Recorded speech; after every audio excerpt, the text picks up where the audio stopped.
Good afternoon to all of you. बेटा आज हम स्टार्ट करने जा रहे हैं इनकम फ्रॉम बिजनेस और प्रोफेशन। ये हमारा सबसे इंपॉर्टेंट चैप्टर है और सबसे ज्यादा एग्जाम में आने वाला चैप्टर है। ठीक है, तो शुरू करें बेटा।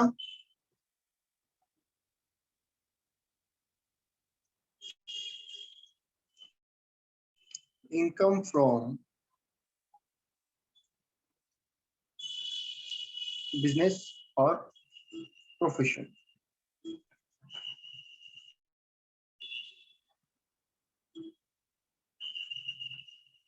ठीक है, क्या है समझिए इसको। ठीक है, सबसे ज्यादा अकाउंटिंग रिक्वायरमेंट कहाँ होती है मुझे बताओ। आप जितनी अकाउंटिंग वगैरह करते हैं, क्या किसी सैलरीड एम्प्लॉय को अकाउंटिंग वगैरह करनी होती है? क्या किसी सैलरीड एम्प्लॉय को अकाउंटिंग वगैरह थोड़ी करनी होती है? अकाउंटिंग वगैरह नहीं। सबसे ज्यादा अकाउंटिंग, सबसे ज्यादा कंप्लायंस जो भी करने होते हैं सारे बिजनेस में ही करने होते हैं, राइट। तो यहाँ पे जो हमारे सेक्शन कवर होंगे इस चैप्टर में बेटा, वो होंगे सेक्शन 28 से लेके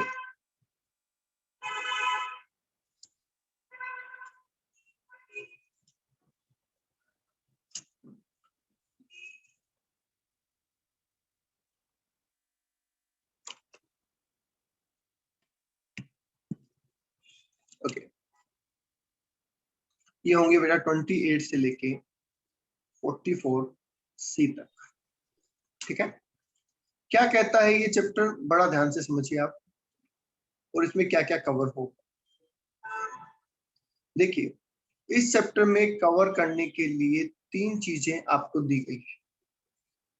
पहला बोला गया है बिजनेस। पहला क्या बोला गया है? बिजनेस। दूसरा बोला गया है बेटा प्रोफेशन। ठीक है,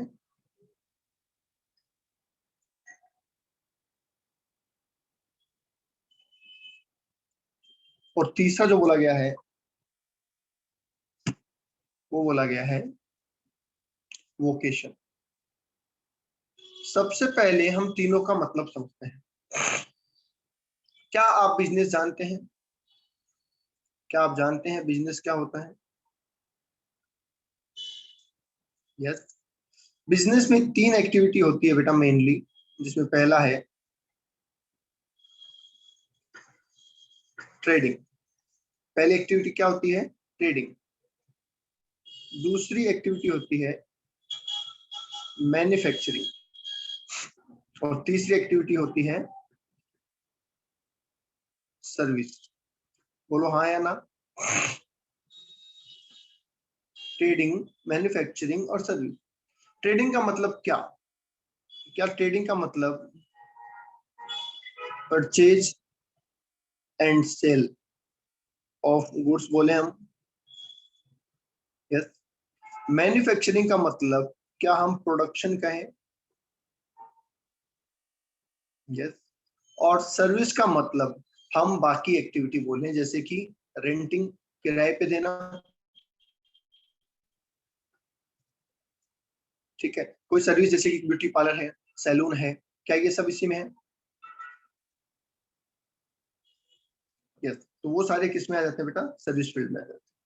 और ये कुछ भी आप कर रहे हो इन तीनों में से हम यही कहेंगे कि आप बिजनेस कर रहे हैं, राइट। ओके, अब आते हैं प्रोफेशन के ऊपर। प्रोफेशन कहता है कि आपके पास में स्पेशल लर्निंग होनी चाहिए।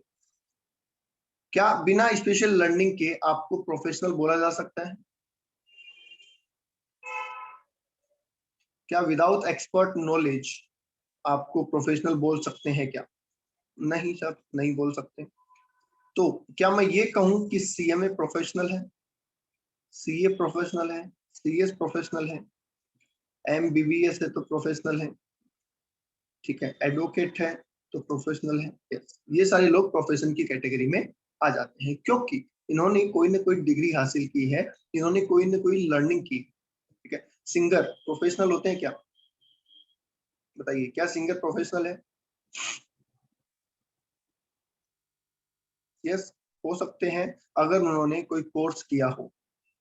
अगर उन्होंने कोई कोर्स किया है तो हम सिंगर को प्रोफेशनल कह सकते हैं। अब जैसे खाना बनाते हैं, बताओ खाना बनाने वाला प्रोफेशनल होता है क्या? जो हलवाई होते हैं, जो शेफ होते हैं, क्या वो प्रोफेशनल होते हैं? अगर मान लो किसी ने कोर्स किया है, जैसे कोई मास्टर शेफ हो गया, तो क्या उसको आप नहीं बोलेंगे? यस, हम उसको बोलेंगे ना प्रोफेशनली है बंदा। यस, तो बेटा स्पेशल लर्निंग पे बेस्ड जब आप काम करते हैं तो हम उसे प्रोफेशन कहते हैं। अच्छा, वोकेशन क्या होता है? Vocation is similar to profession, right? But इसमें आपको स्पेशल लर्निंग रिक्वायर्ड नहीं होती, इसमें आपका हुनर हो सकता है, इसमें आपका टैलेंट हो सकता है, या जनरली कहें तो जो जेनेरिक चीजें होती है ना, जो आपका क्या है, पुश्तैनी काम है ऐसे बोल दीजिए, जैसे लोहार है, सुनार है, ठीक है, वो लोग जो अपनी कला से काम करते हैं वो सारे इसमें कवर हो जाते हैं, राइट? बोलिए, आगे बात समझ में?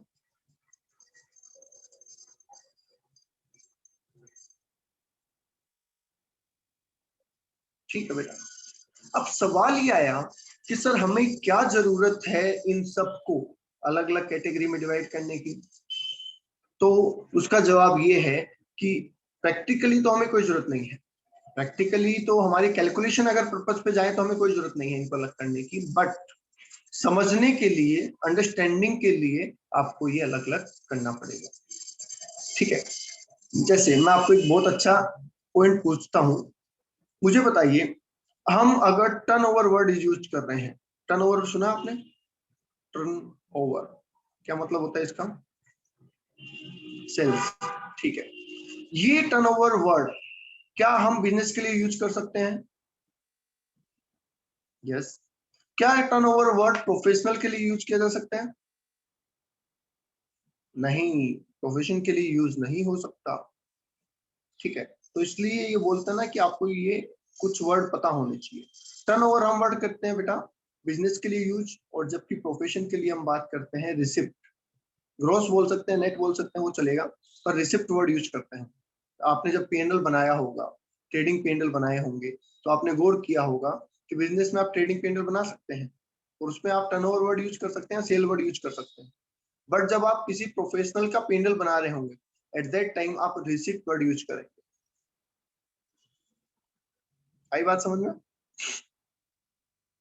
तो दैट्स वाई हमें इनमें डिफरेंस पता होना चाहिए, ठीक है? आपसे सीएमए बनने के बाद कोई प्रोफेशनल मिलेगा और वो कहेगा कि आपको, मान लीजिए नॉलेज टेस्ट कर रहा है आपका, और आपको पूछता है कि यार मुझे ऑडिट करवानी है क्या? आप कहते हैं साहब आपका टर्नओवर कितना है? तो वहीं पे थोड़ा सा वो कोड हो जाएगा कि भाई आपको सही से नॉलेज नहीं है। आपको टर्नओवर नहीं पूछना, आपको क्या पूछना है, आपके रिसीट्स कितनी है। ओके बेटा? तो क्या इसका मतलब मैं ये कहूं कि चाहे मैं इससे कमाऊं, चाहे इससे कमाऊं, चाहे इससे कमाऊं, और चाहे मैं इससे कमाऊं, सारी ही इनकम इस चैप्टर में जाएगी? बोलिए, एम आई राइट? और ये बात हमें बताता कौन है? ये हमें बात कौन बता रहा है? ये बेटा चार्जिंग सेक्शन बता रहा है, विच इज 28। जो इतने सारे सेक्शन है उसमें जो पहला सेक्शन होता है हर चैप्टर का, वो चार्जिंग सेक्शन होता है बेटा, ठीक है? सैलरी का चार्जिंग सेक्शन बता सकते हैं कोई? हमने सैलरी पढ़ा था, उसका चार्जिंग सेक्शन कौन सा है, बता सकते हैं कोई? लिखवाया हुआ है मैंने आपको। वेरी गुड राघव, प्रेरणा, बिल्कुल, दीपक का भी ठीक है, सबका ठीक है। सैलरी का 15 है। एचपी का कौन सा था? हाउस प्रॉपर्टी का चार्जिंग सेक्शन कौन सा था?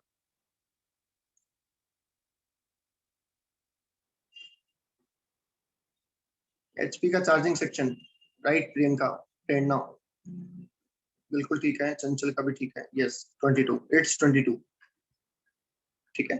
तो सैलरी का चार्जिंग सेक्शन 15 था बेटा, एचपी का 22 है, और बीएनपी का कौन सा है? 28, ठीक है। Charging section means introductory section, जो ये बता रहा है कि इसमें कौन सी इनकम आएगी, कौन सी नहीं आएगी। That clear? ओके। अब आगे चलेंगे तो मैं इसको हटाऊंगा, अगर आपको स्क्रीनशॉट चाहिए तो आप ले लीजिए बेटा, टेक ए स्क्रीनशॉट।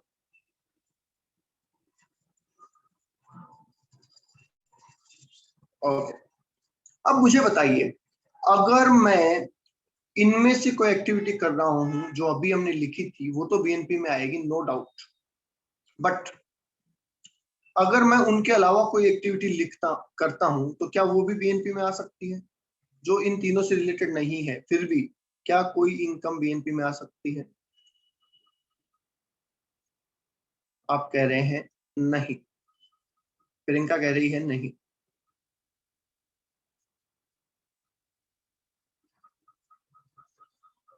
बिल्कुल, चलिए, नहीं बेटा, ऐसी और भी इनकम है जो यहाँ आती है, ऐसी और भी इनकम है जो यहाँ आती है। ओके, तो हम लिख रहे हैं following income are included in BNP. कुछ इनकम ऐसी अभी भी है जो इनसे रिलेटेड नहीं है, फिर भी बिजनेस में आती है। तो ये तो आपको पता होनी चाहिए, क्योंकि इन पे सीधा एमसीक्यू आ सकता है। क्या है वो इनकम? देखिए, पहला पॉइंट मैं लिख रहा हूं,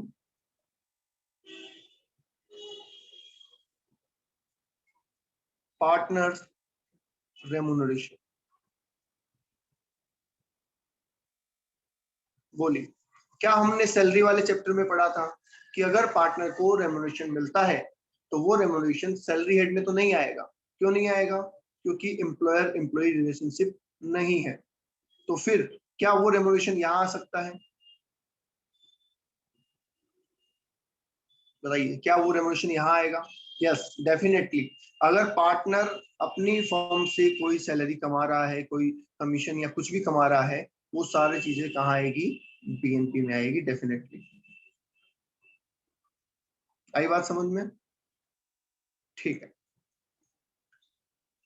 डायरेक्टर्स रेमुनरेशन, डायरेक्टर रेमुनरेशन, उसमें भी सेम चीज है। जिस डायरेक्टर का रेमुनरेशन सैलरी में आ गया वो तो सैलरी में आ गया, पर जिसका सैलरी में नहीं आ पा रहा, क्या वो यहाँ आ जाएगा? यस, क्योंकि होल टाइम डायरेक्टर जो होते हैं ना बेटा, वो तो एम्प्लॉय होते हैं, तो वो तो वहां चला जाता है सैलरी में, पर जो बाकी डायरेक्टर है वो यहाँ आ सकते हैं। सर, पर बाकी का क्यों आया? बाकी इसलिए आया बेटा कि जो पार्ट टाइम डायरेक्टर्स होते हैं, these are not employ of the company. अब वो एम्प्लॉय नहीं है तो क्या करें? क्या वो काम करना उनका प्रोफेशन है? क्या वो उनका बिजनेस है? यस, डेफिनेटली उनका बिजनेस है। मुझे एक बात बताइए, अगर आप एक कंपनी में डायरेक्टर बनते हैं और होल टाइम नहीं है, मतलब आप उसमें पूरे फंक्शंस मैनेज नहीं करते, तो क्या आप उस कंपनी के एम्प्लॉय हैं? नहीं।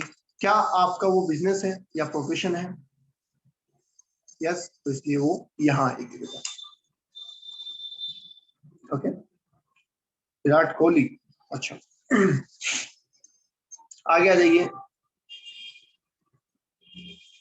Non competing fees. क्या आप जानते हैं ये क्या होती है? बोलिए, क्या आप नॉन कंपीटिंग फीस को जानते हैं बेटा?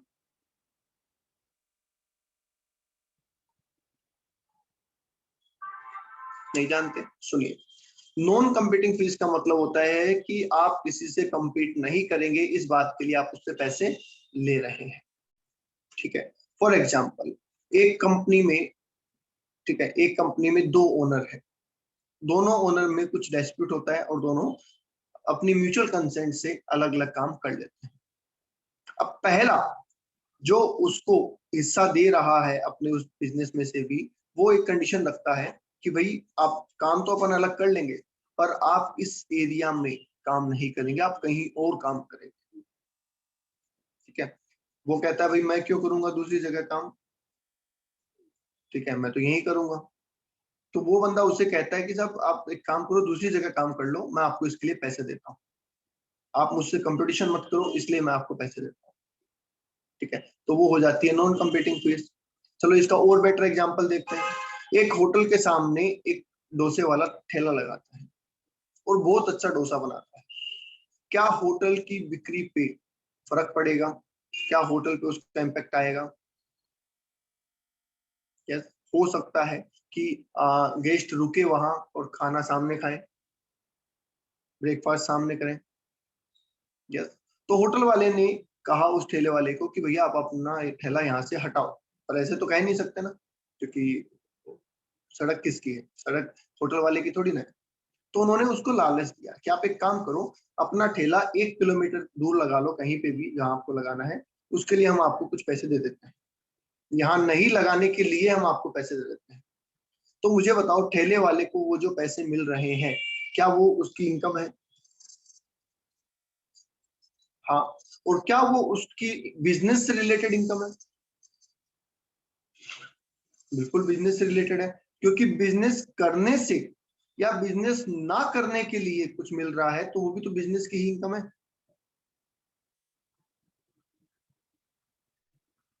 भाई, किसी काम को करने से होना या उस काम को ना करने से होना इनकम का रीजन भी तो वही है ना। अच्छा, चलो एक और एग्जांपल ले लेते हैं, क्योंकि रिद्धि सिद्धि और एक और बच्चे ने और कंफ्यूजन था उनके। मैं आपको पढ़ा रहा हूँ, मैं आपसे फीस ले रहा हूँ, क्या ये मेरी बिजनेस इनकम है? बताइए।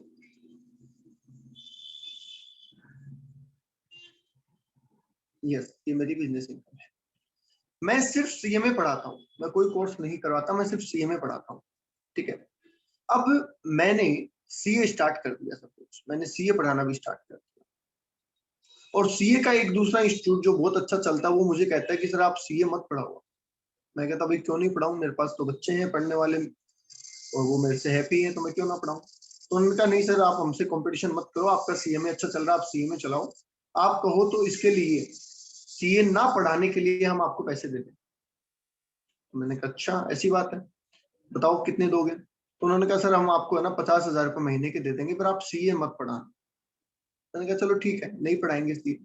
मैंने सीए पढ़ाना बंद कर दिया या मना कर दिया, जो भी बच्चा आता है मैं मना कर देता हूँ। तो बताओ, क्या इस मेरी इनकम का रीजन मेरा बिजनेस है? यस। तो क्या ये इनकम बिजनेस की है या नहीं है? डेफिनेटली, क्योंकि मैं compete नहीं कर रहा, ये भी बिजनेस की ही बात है, तो ये मेरे लिए बिजनेस इनकम है बेटा। आगे बात समझ में? कोई डाउट है किसी को? नहीं। अब सुनिए आगे, आगे चलते हैं। Profit on sale of import license, ये इंपॉर्टेंट पॉइंट है और एग्जाम में काफी बार पूछा जाता है, इसको ध्यान रखना। इंपोर्ट लाइसेंस क्या होता है? मान लीजिए आपने इंपोर्ट एक्सपोर्ट का लाइसेंस लिया, अगर आप इंपोर्ट एक्सपोर्ट करना चाहते हैं तो आपको लाइसेंस लेना पड़ेगा। ठीक है, आईईसी कोड बोलते हैं इसको, इंपोर्ट एक्सपोर्ट कोड। ठीक है, तो आपने इंपोर्ट एक्सपोर्ट का लाइसेंस ले लिया। थोड़े दिन बाद आपको लगा कि यार ये काम तो अपने बस का है नहीं, अपने से तो नहीं हो पाएगा, तो आपने कहा कि मुझे अपना लाइसेंस बेचना है किसी को, तो कोई लेना चाहता है तो मैं इंटरेस्टेड। एक बंदे को काम करना था, तो उसने कहा कि साहब अपना लाइसेंस मुझे दे दो, आप मेरे नाम ट्रांसफर कर दो, मैं काम कर लेता हूँ, और उस लाइसेंस को बेचने से आपको फायदा हुआ। तो क्या बिजनेस असेट को बेच के फायदा हुआ आपको? यस। तो वो फायदा भी आपका स्पेशली कहाँ डाला गया है बेटा? बीएनपी में डाला गया है। आगे बात समझ में? ठीक है, आगे आ जाइए, आगे देखते हैं। Compensation to, compensation to agent, compensation to agent. मैंने एक एजेंट रखा, ठीक है, या फिर मैं किसी का एजेंट बना। फॉर एग्जाम्पल, फ्रेंचाइजी समझते हैं आप? क्या फ्रेंचाइजी वर्ड समझते हैं बेटा आप? आई होप सभी समझते होंगे फ्रेंचाइजी वर्ड। yes. मैंने बाबा रामदेव को, क्या नाम है बाबा रामदेव के प्रोडक्ट का? पतंजलि। मैंने बाबा रामदेव की डिपार्टमेंट में बात की और मैंने कहा कि मुझे आपका फ्रेंचाइजी चाहिए। ठीक है, उन्होंने कहा दे देंगे। मैंने कहा कि सब मेरी कंडीशन है कि मैं आपकी फ्रेंचाइजी तो ले लूंगा, बट मेरे अलावा जयपुर में और कोई भी फ्रेंचाइजर नहीं होना चाहिए, क्योंकि मैं चाहता हूं कि मुझे मोनोपोली का फायदा मिले। तो मेरे अलावा जयपुर में और कोई फ्रेंचाइजर नहीं होना चाहिए। क्या वो मुझे ऐसा फ्रेंचाइजी दे सकते हैं? क्या वो मेरी कंडीशन मान सकते हैं? हाँ, मान सकते हैं। उन्होंने कहा हम आपको ये दे तो देंगे, पर उसके लिए आपको 10 लाख रुपए एक्स्ट्रा देने पड़ेंगे। हम आपकी बात तो मान ले, बट उसके लिए आपको हमें 10 लाख रुपए एक्स्ट्रा देने पड़े। मैंने कहा ठीक है, इट्स ओके, ले लो। 10 लाख रुपए मैंने दे दिए, हमारा एग्रीमेंट हो गया और फ्रेंचाइजी मुझे मिल गई। थोड़े दिन बाद उन्होंने एक और बंदे को फ्रेंचाइजी दे दी। क्या ये ब्रीच ऑफ कॉन्ट्रैक्ट हो गया? यस, मैंने उन पे केस कर दिया। केस किया तो उन्होंने मुझे कॉम्पनसेशन दिया। उन्होंने मुझे क्या दिया? कॉम्पनसेशन दे दिया कि भाई ठीक है, हमने ब्रीच ऑफ कॉन्ट्रैक्ट किया है तो हम आपको 15 लाख रुपए का कॉम्पनसेशन दे रहे हैं। 10 लाख तो आपके लिए थे, वो लौटा रहे हैं, और 5 लाख रुपए एक्स्ट्रा आपको दे रहे हैं ड्यू टू डिफॉल्ट। तो ये 15 लाख रुपए जो है, क्या ये आपकी बिजनेस इनकम है? यस, डेफिनेटली है, क्योंकि रीजन क्या है इस इनकम का? बिजनेस ही तो है।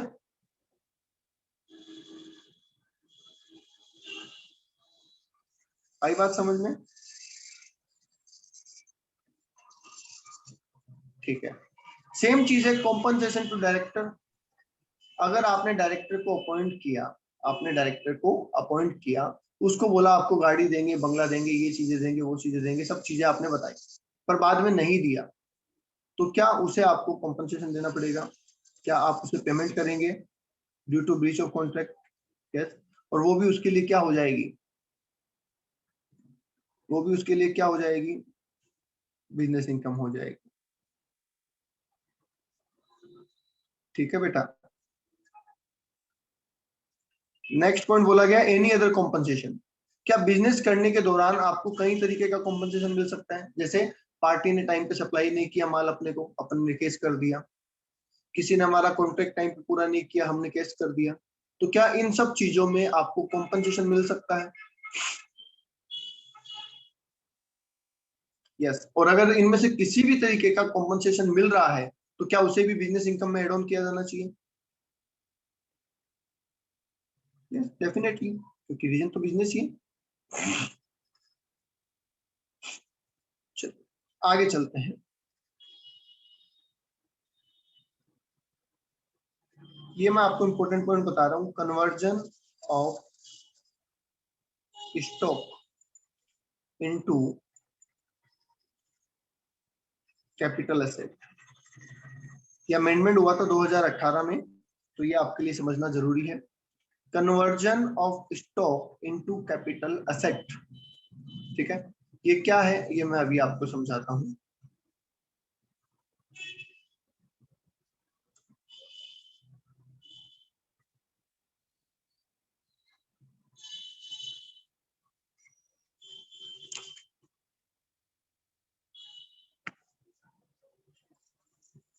ये समझने से पहले बेटा आपको दो शब्द समझने होंगे और उनमें डिफरेंस समझना होगा। आपने स्टॉक वर्ड तो सुन रखा होगा, अब आपको समझना है कैपिटल असेट। ठीक है, स्टॉक और कैपिटल असेट में कोई बहुत बड़ा फर्क हो ऐसा जरूरी नहीं है। स्टॉक हमारे लिए होता है फॉर सेल। बोलिए हाँ या ना। क्या स्टॉक हम सेल के लिए रखते हैं? लाते ही इसलिए हैं कि हम इसको बेचते हैं। Yes. और कैपिटल असेट हमारा होता है बेटा इन्वेस्टमेंट। कैपिटल असेट होता है हमारा इन्वेस्टमेंट। तो क्या इन दोनों की शक्ल अलग अलग होती है या एक जैसी हो सकती है? क्या स्टॉक और इन्वेस्टमेंट की शक्ल अलग अलग हो सकती है, दिखने में अलग अलग हो सकते हैं, या एक जैसे ही होते हैं? आप कहेंगे सर ये बात तो समझ में आई नहीं। ठीक है, आप गाड़ी के शोरूम के मालिक हैं, तो आपके पास जो गाड़ियां हैं, बताइए क्या वो आपके लिए स्टॉक है?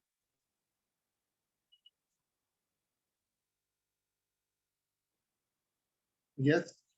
और मेरे पास जो गाड़ी है, क्या वो मेरे लिए स्टॉक है? नहीं, मेरे लिए वो क्या है, कैपिटल एसेट है। आई बात समझ में? ज्वेलर है, ज्वेलर के पास नेकलेस रखा हुआ है, बताइए क्या ये उसके लिए स्टॉक है? यस। मेरे घर पे कोई नेकलेस रखा हुआ है, क्या ये मेरे लिए स्टॉक है? नहीं। तो फॉर्मेट तो सेम है, चीज तो सेम है, पर फर्क क्या है, इंटेंशन का फर्क है। उनकी इंटेंशन थी रीसेल की, कि लाना है और बेचना है, और मेरी इंटेंशन थी इन्वेस्टमेंट की या फिर यूज की, या तो मुझे इन्वेस्ट करना है या मुझे यूज करना है। तो इससे उसका नेचर भी चेंज हो गया है। आई बात समझ में? आई बेटा बात समझ में? ठीक है। अब कन्वर्जन कैसे होता है इस पे आएंगे, दोनों ही चीजें मैं बताता हूँ। आप में से ज्वेलर कौन है? कोई ज्वेलर है क्या? आप में से किसी का ज्वेलरी का बिजनेस है क्या? मनीष का है, ओके। और कोई? चलिए, तो मनीष की बात कर लेते हैं। मनीष ने अपनी शॉप से एक रिंग ली, ठीक है, मनीष ने अपनी शॉप से एक रिंग ली, ठीक है, हो सकता है खुद के लिए या हो सकता है किसी को गिफ्ट करने के लिए, ठीक है। जब उन्होंने अपनी शॉप से बेटा वो रिंग ली, तो क्या वो रिंग स्टॉक थी? क्या वो रिंग स्टॉक थी? यस। और जैसे ही इन्होंने उस रिंग को पर्सनल काम में लिया, क्या अब वो स्टॉक है? नहीं है, इन्हीं के पास, ऐसा नहीं है कहीं चली गई है इन्हीं के पास, बट क्या वो कन्वर्ट हो गई स्टॉक से कैपिटल असेट में?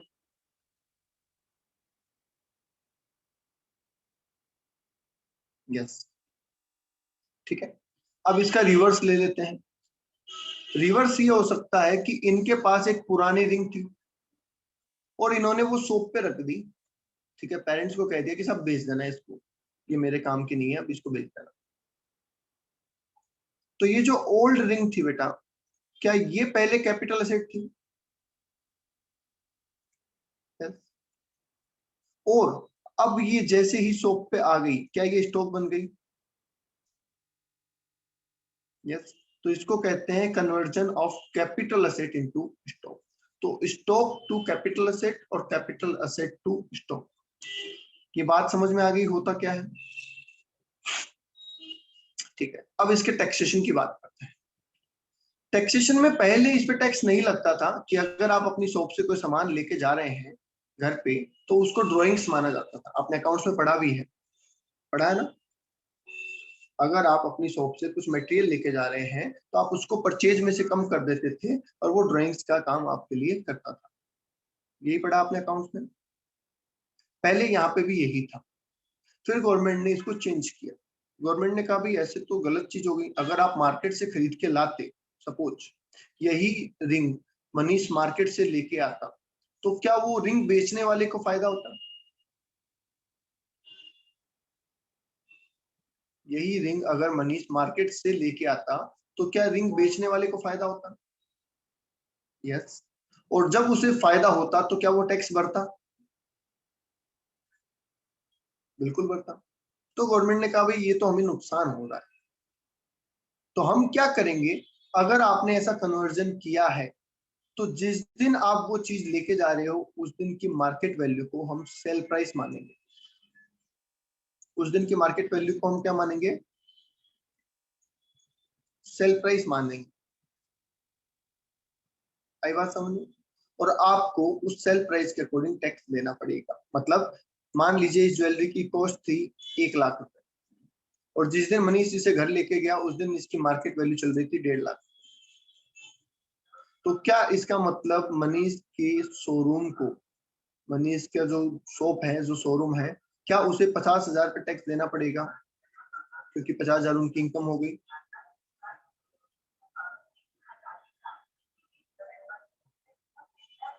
ठीक है, मतलब सिंपली हम इसे डीम्ड सेल मान रहे हैं, हम इसे सेल मान रहे हैं, कि जितनी मार्केट वैल्यू है वो सेल प्राइस, जितने में स्टॉक पड़ा था वो कॉस्ट प्राइस, दोनों का डिफरेंस ले लो और उतनी आपकी बिजनेस इनकम हो जाएगी।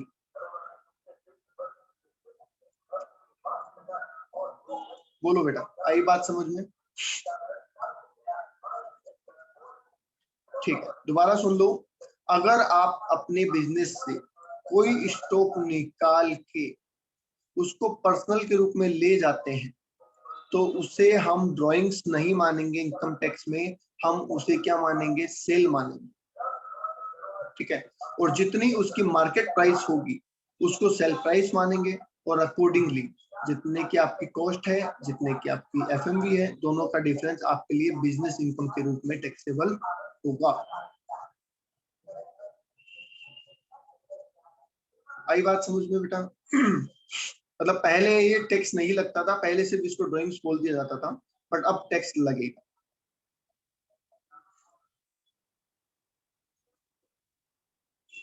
तो इसलिए हमने ये पॉइंट लिखा है यहाँ पे, conversion of capital asset, conversion of stock into capital asset. अगर स्टॉक को कैपिटल असेट में कन्वर्ट किया गया तो वो यहाँ पे बीएनपी में टैक्सेबल होगा। ठीक है, अच्छा इसका उल्टा भी एक बार बात कर लेते हैं। अगर कैपिटल असेट को स्टॉक में लाया गया तो क्या बिजनेस में कोई इनकम हुई है? नहीं, बिजनेस में एक तरीके की परचेज हुई है बेटा, बिजनेस में एक तरीके की परचेज हुई है और इसे हम बुक कर लेंगे एज एन परचेज। ठीक है, और यहाँ पे कैपिटल गेन लगेगा, यहाँ पे क्या लगेगा? कैपिटल गेन लगेगा, जो हम आगे बात करेंगे हमारे नेक्स्ट चैप्टर में। मतलब एक पॉइंट आगे नेक्स्ट चैप्टर में कवर होगा। अब बोलो, किसी को कोई डाउट है तो बोलो।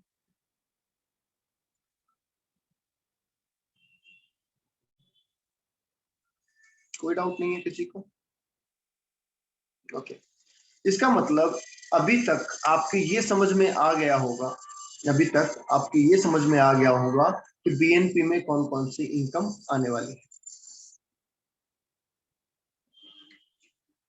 ठीक है, एक पॉइंट और एड ऑन कर देता हूं, ड्यूटी ड्रॉबैक। ड्यूटी ड्रॉबैक क्या मतलब होता है इसका? ड्यूटी ड्रॉबैक का ये भी समझ लो। यहाँ पे ड्यूटी का मतलब है बेटा कस्टम। मान लीजिए मनीष ने विदेश से कुछ डायमंड ऑर्डर किए। ठीक है, मनीष ने फॉरेन से कोई डायमंड ऑर्डर किया और इस डायमंड पे इन्होंने 5 लाख रुपए की कस्टम ड्यूटी का पेमेंट किया।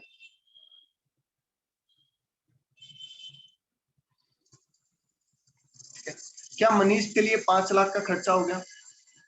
क्या मनीष के लिए 5 लाख का एक्सपेंसेस हो गया? इन्होंने उस एक्सपेंसेस को कॉस्ट में जोड़ के और ग्राहक को वो सामान बेच दिया। इन्होंने वो खर्चा कॉस्ट में जोड़ के और ग्राहक को सामान बेच दिया। बात खत्म।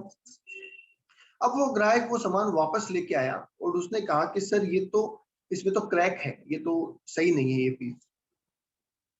मनीष ने भी गौर से देखा और कहा हाँ बात तो ठीक है आपकी, सही है, और उसको उसके पैसे लौटा दिए, कस्टमर चला गया, या उसको दूसरा आइटम दे दिया, वो चला गया। अब क्या मनीष भी इसको वापस इंडिया से बाहर भेजेंगे जहां से मंगाया था, रिटर्न करेंगे? यस। और जब मनीष इसको रिटर्न करेंगे तो ये जो ड्यूटी इनकी लगी थी 5 लाख, क्या ये इन्हें वापस मिल जाएगी गवर्नमेंट से? यस, ये इन्हें वापस मिल जाती है। तो इसे कहा जाता है ड्यूटी ड्रॉबैक। इसे क्या बोला जाता है? Duty drawback. जो ड्यूटी हम पे लगी थी अगर वो हमें वापस मिल रही है तो हम उसे बोलते हैं ड्यूटी ड्रॉबैक।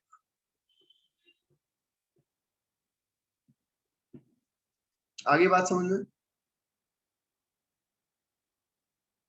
ठीक है, अब जब ड्यूटी लगी थी तो क्या इन्होंने एक्सपेंसेस माना था उसको? जब इनकी ड्यूटी लगी थी,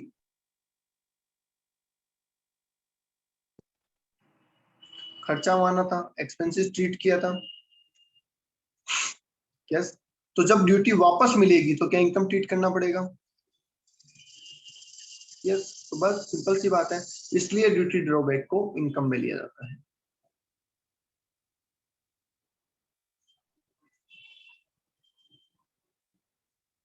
आई बात समझ में बेटा? Take a screenshot, take a screenshot बेटा। और यहां तक किसी के कोई डाउट है तो बोलो। सर परक्यूजिट भी आ सकते हैं क्या? परक्यूजिट मिल रहे हैं during the course of profession तो आ सकते हैं। ड्यूटी में ऑल टैक्सेस इंक्लूड होते हैं। ड्यूटी में बेटा जनरली कस्टम ड्यूटी आती है, इंपोर्ट और एक्सपोर्ट। ड्यूटी का मतलब होता है इंपोर्ट एक्सपोर्ट, इंपोर्ट ड्यूटी और एक्सपोर्ट ड्यूटी।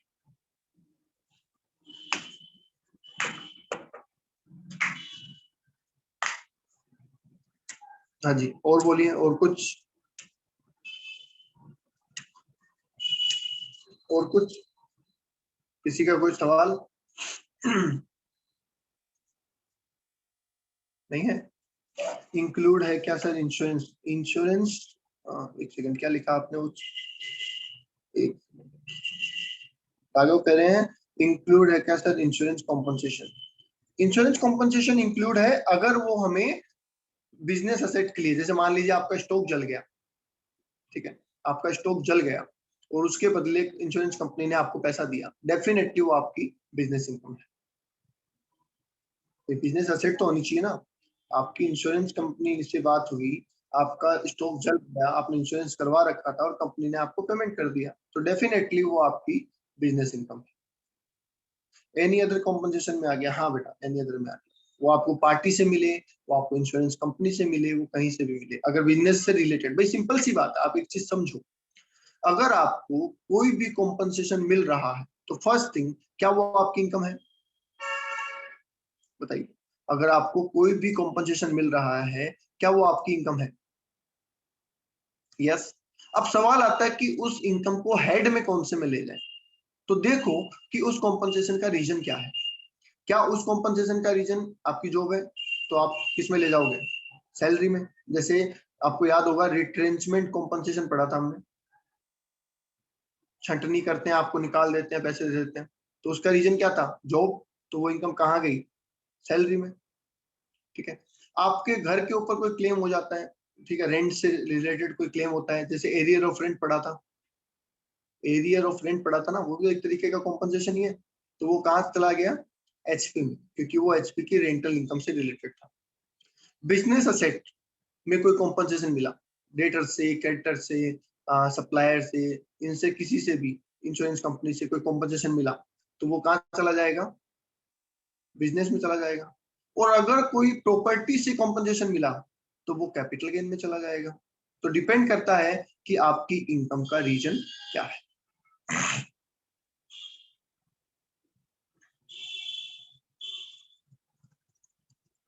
ओके, अब आइए आगे। सेक्शन 145 पे आ रहे हैं। 28 से सीधा 145।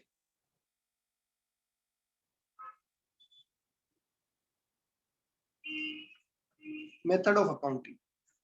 आपने अकाउंट्स में 11th-12th में ही पढ़ लिया होगा कि दो तरीके के मेथड ऑफ अकाउंटिंग होते हैं, एक अक्रूवल बेसिस और दूसरा, दूसरा कौन सा होता है भाई? याद नहीं आ रहा, बोलो जल्दी। कैश बेसिस होता है क्या? अच्छा। क्या अक्रूवल को हम मर्केंटाइल भी बोलते हैं? Yes. अब मुझे एक बात बताइए, क्या इनमें से कोई एक मेथड गलत है? अक्रूवल पे रखना गलत है या केस पे रखना गलत है? क्या अक्रूवल पे अकाउंट रखना गलत है या केस पे अकाउंट रखना गलत है? नहीं, दोनों ही गलत नहीं है। क्यों गलत है भाई? वाई? किसने कहा गलत है?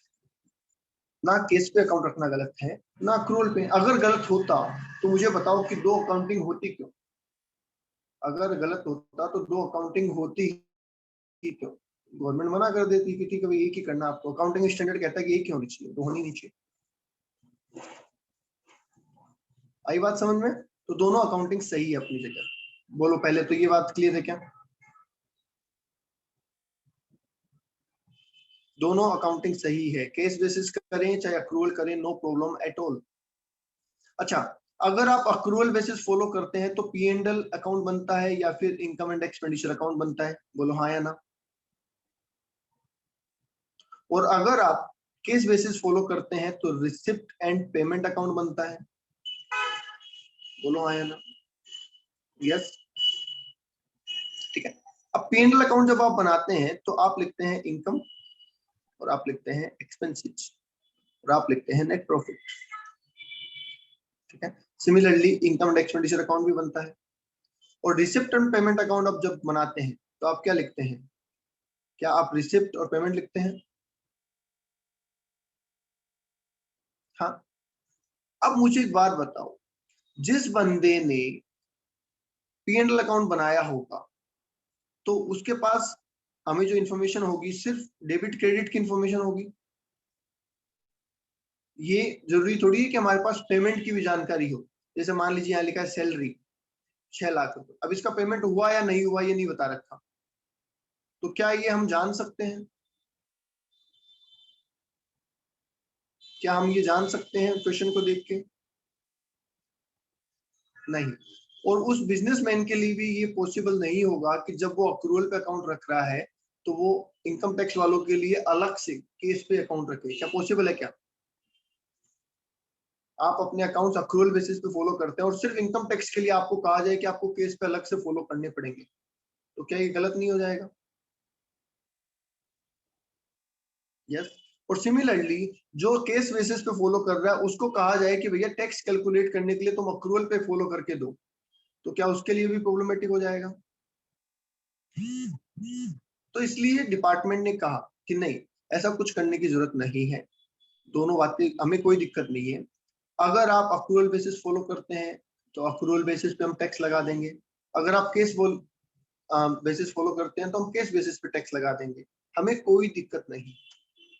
तो मुझे बताओ कि जो बंदा केस बेसिस पे फॉलो करता है, क्या उसकी इनकम का मतलब रिसिप्ट माइनस पेमेंट हो गया?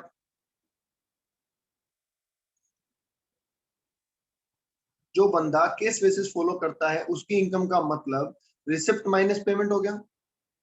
जबकि जो बंदा अक्रूवल बेसिस फॉलो करता है उसका मतलब इनकम माइनस एक्सपेंसेस हो गया, प्रॉफिट। तो इसका मतलब इनकम टैक्स वाले कहते हैं साहब हमें कोई डाउट कोई प्रॉब्लम नहीं है, अगर आप अक्रूवल बेसिस फॉलो करते हैं तो प्रॉफिट पे टैक्स दे दो, अगर आप केस बेसिस फॉलो करते हैं तो रिसिप्ट माइनस पेमेंट पे टैक्स दे दो। दैट्स इट, बात कर। बोलिए, बात समझ में आ गई?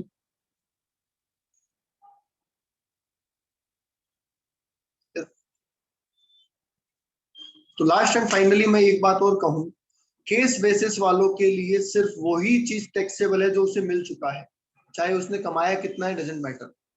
बोलो हाँ या ना। केस बेसिस वालों के लिए वही अमाउंट टैक्सेबल है जो उसे मिल गया,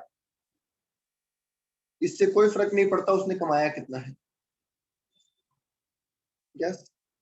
और केस बेसिस वालों के लिए खर्चा भी उतना ही माना जाएगा जितना उसने पेमेंट कर दिया, अप्रूव कितना हुआ उससे कोई फर्क नहीं पड़ता। ठीक है, ओके।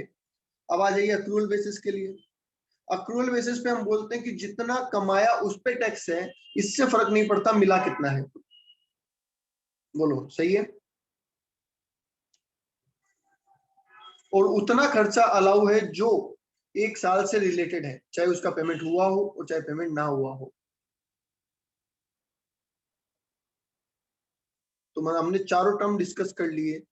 तो इसका मतलब इनकम टैक्स जो है वो अकाउंटिंग मेथड में कहीं पे भी इंटरफेयर नहीं करता, वो कहता है आपको जो रखना है रखो, केस बेसिस रखना है केस बेसिस रखो, अक्रूवल बेसिस रखना है अक्रूवल बेसिस रखो, मुझे कोई दिक्कत नहीं है। आप केस बेसिस रखोगे तो मैं उसके हिसाब से टैक्स चार्ज करूंगा, आप अक्रूवल बेसिस रखोगे तो मैं उसके हिसाब से टैक्स चार्ज करूंगा, दैट्स इट, मुझे कोई दिक्कत नहीं। बोलो बेटा, आगे बात समझ में?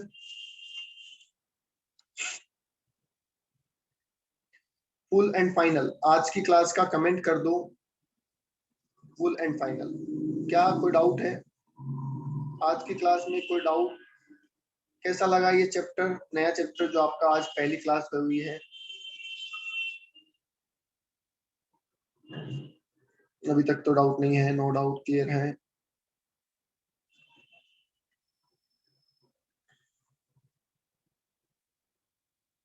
ओके अच्छा, ये अकाउंटिंग का सिस्टम क्या सैलरी चैप्टर में भी था? क्या अकाउंटिंग का सिस्टम सैलरी चैप्टर में था? नहीं। क्या एचपी में पढ़ा था हमने कोई? नहीं। बीएनपी में ये मैटर करता है। आगे एक चैप्टर आएगा कैपिटल गेन, वहां पे भी मैटर नहीं करता। एक चैप्टर आएगा अदर सोर्स, वहां मैटर करता है। इसका मतलब ये सेक्शन 145 दो जगह पे लगता है बेटा। एक लगता है कहाँ पे? बीएनपी पे, और दूसरा लगता है कहाँ पे? अदर सोर्स पे। बीएनपी एंड अदर सोर्स दो ऐसे चैप्टर है जहां पे मेथड ऑफ अकाउंटिंग का रिलेवेंस होता है।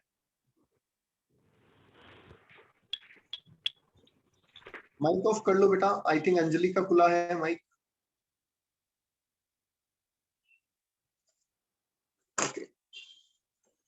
Finally no doubt, BNP chapter हमने स्टार्ट किया, सेक्शन 28 एंड सेक्शन 145 हमने पढ़ा। यहाँ तक कोई डाउट हो तो पूछ लो, अदरवाइज आज के लिए बेटा इतना ही।